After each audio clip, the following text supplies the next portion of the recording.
This is a series of lectures about the idea of the canon in cinema.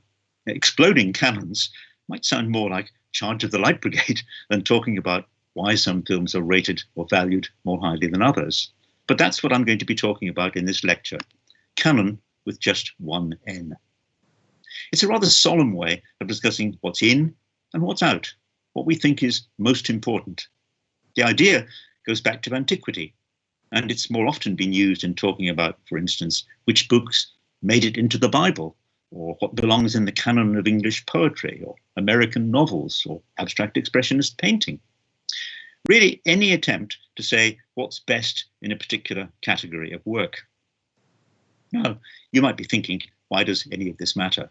Well, one reason is that canonic authors and works, classics we might call them, get much more attention than those outside the canon. This affects what's printed, what's in libraries, what's taught in schools and colleges.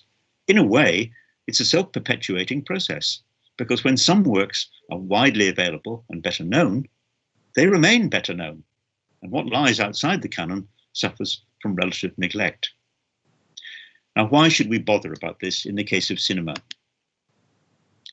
Don't we have top 10 lists, box office champions lists? Indeed, don't we have websites like the Internet Movie Database, IMDb, which actually lists films according to which have been most highly valued by millions of users of the site? Surely that's an improvement on judgments made by a small group of critics who might be out of touch with wider taste. Perhaps. But just look at the IMDb top 50 and you realize that it's heavily skewed towards recent films that are shown in big mainstream cinemas. The oldest films included are City Lights and M, both from 1931, ranked at number 43 and number 92. While another film, Hamilton, hasn't even reached the cinemas yet, since it came out online in 2020. Given this heavy bias towards what's recent, we know that this list will change over time. So it's not really a very good guide to establishing what are the defining classics of cinema.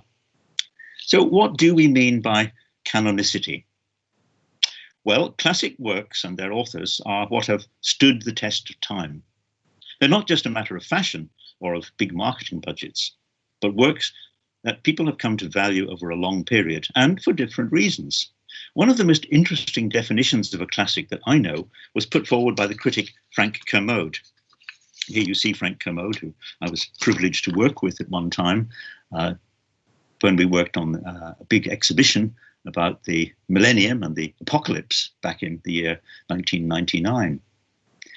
Frank Kermode's great series of lectures on the classic really explains a shift in the meaning of classic, which he traces across history.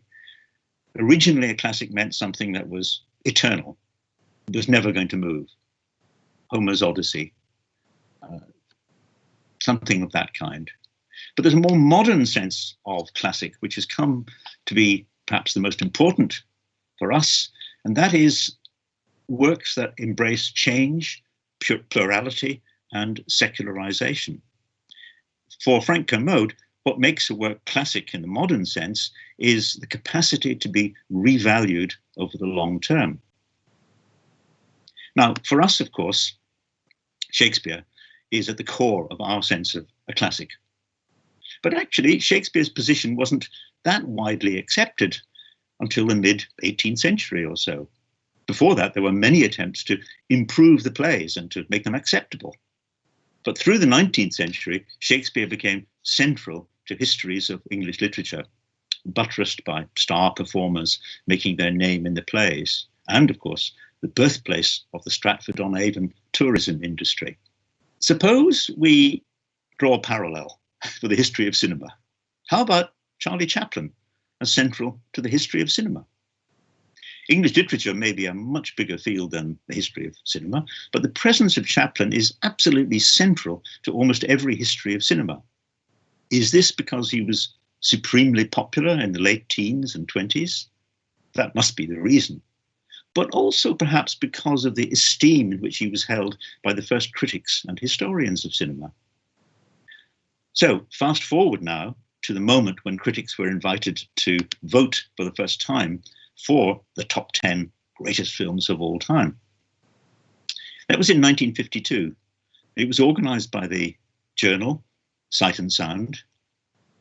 And the result, which you can see there on the left, was that 2 of Chaplin's films were in the top 10, which really proves just how canonic judgments had become embedded. Considering that very few of those who were voting in 1952 could have refreshed their memory of Chaplin's Gold Rush or City Lights, they must have been relying on memory or reputation or a combination of these. Now, cinema canons are very different from literary ones because they're premised on cinema having been a global phenomenon from the start, even if it became dominated by the early US studios in the late teens of the last century. Literary canons obviously have a strong basis in national literatures, French, German, Russian, etc. But cinema is assumed to be international, which leaves a problem for national cinemas, which may have little visibility on the world's screens. And this problem is acute for one cinema in particular, Britain's, in view of the shared language, shared personnel, and shared facilities. UK as, if you like, Hollywood's extra studio. So we have familiar cases, for instance, of Stanley Kubrick making all his films really in Britain, Star Wars, early Star Wars films all being made in Britain, and Harry Potter, but being made by an American studio in Britain. It's confusing. Canonic ranking often reflects critics' desire to pay tribute to the importance of some non-American national cinemas at periods in cinema history. So Soviet, Japanese, German, Italian, and French films have all been represented in lists of great films since 1952, along with American films. 3 British-born directors have appeared in the Sight and Sound top 10 director lists of 1992 and 2002, Chaplin, Hitchcock, and Lean. But we can assume that these were all there on the basis of their American studio-backed work. Historically, only one British film has ever appeared in the Sight and Sound International Critics 10 Best list, and that's David Lean's Brief Encounter, which very briefly was number 10 in 1952. Subsequently, the highest British entry has been The Third Man, coming in at number 35 in the 2002 poll. So what does this poll tell us? And there you can see how Brief Encounter figured very briefly back in 1952. And then, by the way, the figure on the right there is Penelope Houston, the long-serving editor of Sight and Sound, who really steered the magazine towards becoming a central resource in terms of taking the temperature of world cinema.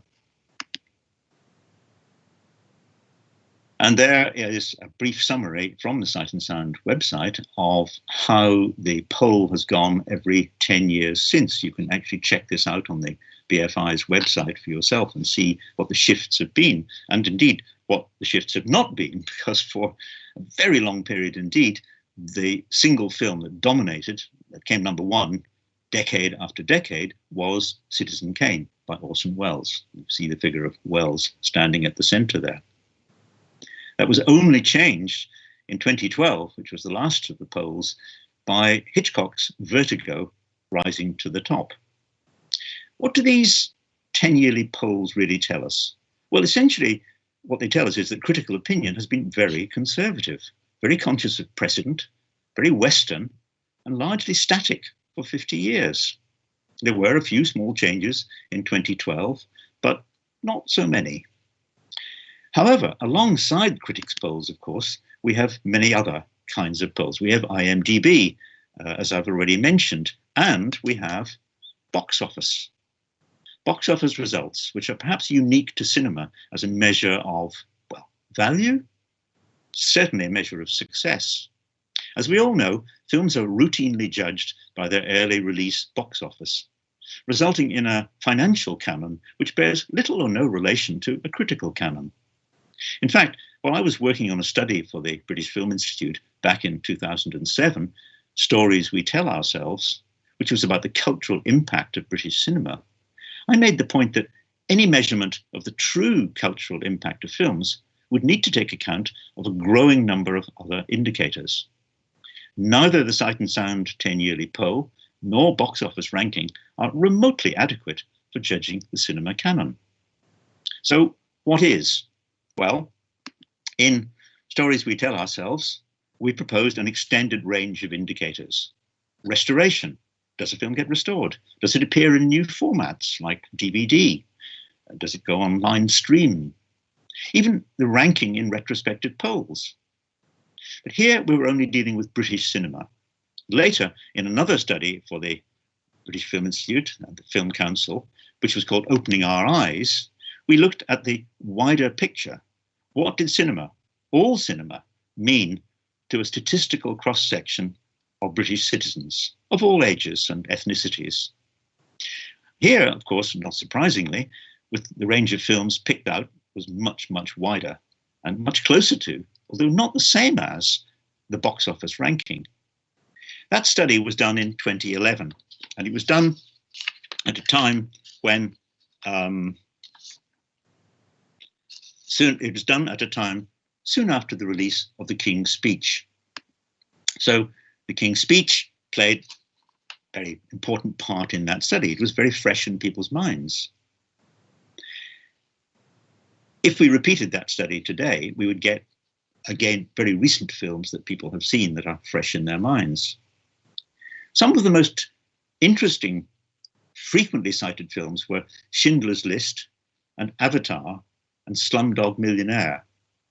Then there were two old favourites that appear in almost all listings, Titanic and The Shawshank Redemption. Here we're dealing with lists or canons based on something like emotional impact, quite different from box office and different from critics' choices too.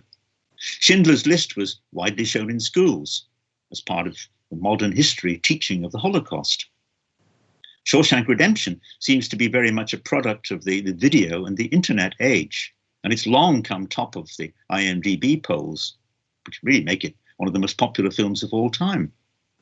But the two Cameron films are really rather interesting. The two films directed by James Cameron, that is. Titanic has led to a fantastic boom in, let's say, Titanic tourism in Belfast, my own home city, with a museum and a lot of commemoration of the fact that the Titanic was built in Belfast. Avatar, when it was released in cinemas back in 2010, really introduced digital cinema to the wider world, as well as 3D. So video has certainly had a huge impact on canons of all kinds. Viewers have been able to collect their own personal libraries and to review these films endlessly. And for instance, in our survey, Opening Our Eyes, we collected very high scores for Star Wars, Lord of the Rings, and Dirty Dancing, which are much, much reviewed films. In 2022, next year, Sight and Sound will almost certainly carry out another worldwide poll of critics and filmmakers.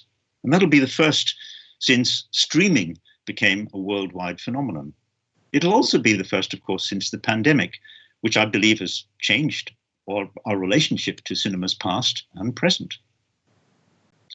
Many other factors, the Me Too movement, Black Lives Matter, these will all have an effect on the films that we decide are the greatest films of all time. Can they be reflected in simple lists of 10 best? Or will generational, locational, and other factors lead to a splintering of any consensus about the best films?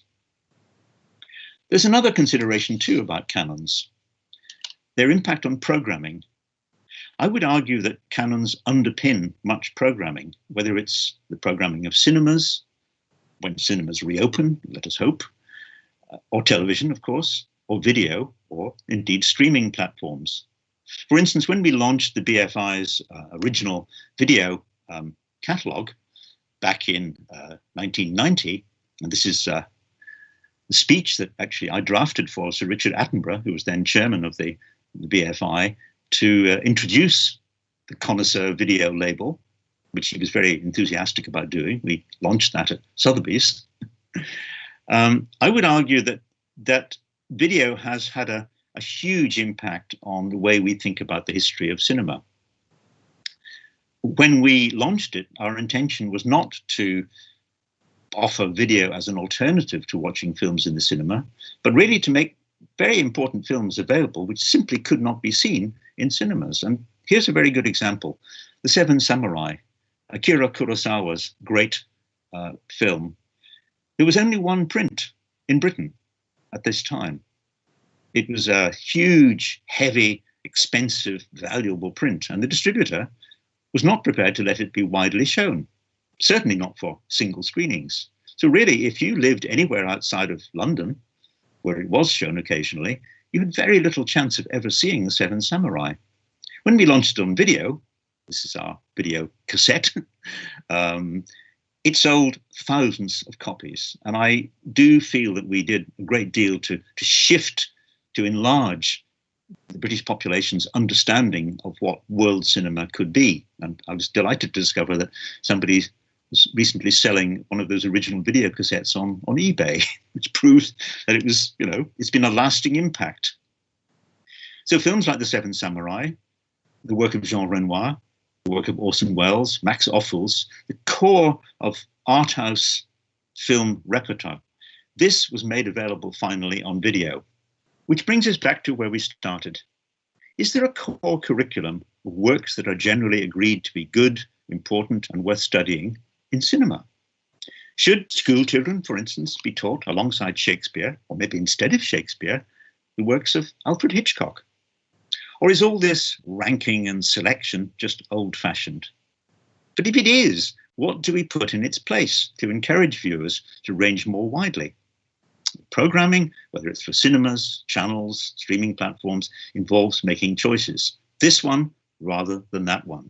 And it involves taking audiences with you. Today, with streaming increasingly important, the way that most films reach most viewers, certainly under current conditions, we are seeing what may be a massive shift in taste that will ultimately affect the future canon. In my next 2 lectures in this series, I'll be looking at what may change the film canon. Will it be demands to break out of the tradition of white male directors, or to range far beyond Europe and North America? Maybe we'll discover if the Sight and Sound poll is run again in 2022. Let me end this first lecture by quoting the great Italian writer Italo Calvino, who was also a passionate film enthusiast as well. Calvino wrote a famous article, Why Read the Classics?